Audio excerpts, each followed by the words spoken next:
दुनिया में बहुत से वैज्ञानिक हुए हैं, लेकिन निकोलस कोपरनिकस ऐसे मशहूर यूरोपीय खगोल शास्त्री और गणितज्ञ थे जिनके महान कारनामों की वजह से नई दिल्ली में एक मार्ग का नाम निकोलस के नाम पर ही कोपरनिकस मार्ग रखा गया है।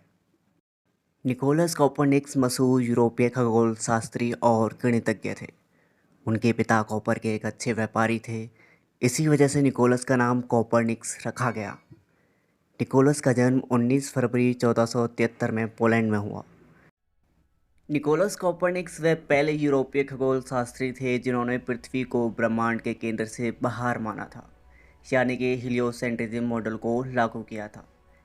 इससे पहले तक पूरा यूरोप अरस्तू की उस अवधारणा पर विश्वास करता था जिसमें पृथ्वी को ब्रह्मांड का केंद्र बताया गया था और सूर्य, तारे और दूसरे पिंड उसके इर्द गिर्द चक्कर लगाने की बात कही गई थी। 1530 में कोपरनिकस की किताब डी रेवोल्यूशन प्रकाशित हुई, जिसमें उन्होंने बताया कि पृथ्वी अपने कक्ष पर घूमती हुई एक दिन में चक्कर पूरा करती है और एक साल में सूर्य का चक्कर पूरा करती है।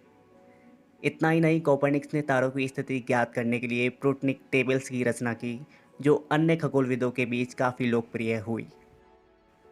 सैन्य नेता और अर्थशास्त्री भी थे निकोलस। खगोल शास्त्री होने के साथ साथ कोपरनिकस गणितज्ञ, चिकित्सक, अनुवादक, कलाकार, न्यायाधीश, गवर्नर, सैन्य नेता और अर्थशास्त्री भी थे। उन्होंने मुद्रा पर शोध कर ग्रसम के प्रसिद्ध नियम को स्थापित किया, जिसके अनुसार खराब मुद्रा अच्छी मुद्रा को चलन से बाहर कर देती है। उन्होंने मुद्रा के संख्यात्मक सिद्धांत का फॉर्मूला दिया।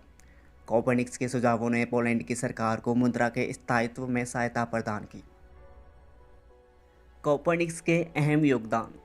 कोपरनिकस ने अंतरिक्ष के बारे में 7 नियम दिए जो उनकी किताब में दर्ज हैं। सभी खगोलीय पिंड किसी एक निश्चित केंद्र के परित नहीं हैं। पृथ्वी का केंद्र ब्रह्मांड का केंद्र नहीं है, वह केवल गुरुत्व व चंद्रमा का केंद्र है।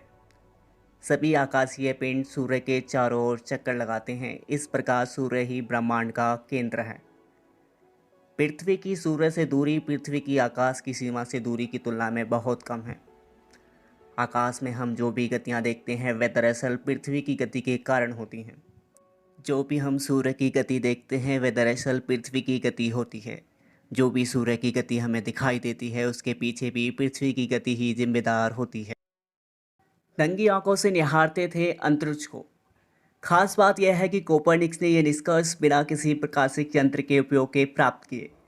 वे घंटों नंगी आंखों से अंतरिक्ष को निहारते रहते थे और गणितीय गणनाओं द्वारा सही निष्कर्ष प्राप्त करने की कोशिश में रहते थे। बाद में गैलीलियो ने जब दूरदर्शी का आविष्कार किया तब निकोलस के निकाले गए निष्कर्षों की पुष्टि हुई।